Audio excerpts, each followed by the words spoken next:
আমি যখন লন্ডনে ছিলাম আর কি, তখন আমার একজন রুমমেট ছিল আর কি।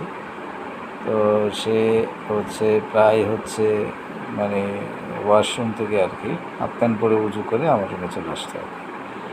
একসাথে একটা রুমে থাকতাম যেন। তো হাফ প্যান্ট পরে উজু করে এসে, খালি গায়ে উজু করে এসে একটা আলখাল্লা পরে সে নামাজে দাঁড়িয়ে যেত।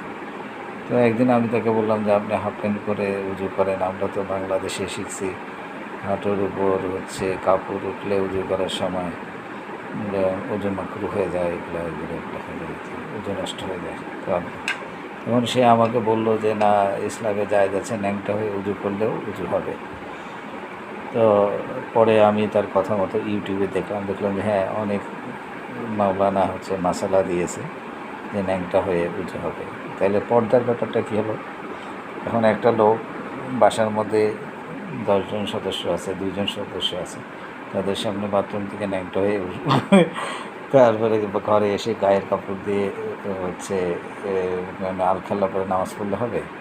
পর্দা তো ব্যাপার আছে।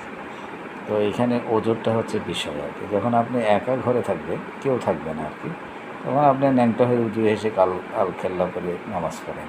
কিন্তু এখন ঘরের মধ্যে অনেক লোক আছে, আপনি ন্যাংটা হয়ে উজু করে এসে তারপরে আলখাল্লা পরে নামাজ পড়লে এটা পর্দার বরখেলাপ হবে আর কি। নামাজ কার কতটুকু হবে সেটা আল্লাহ জানে আর কি।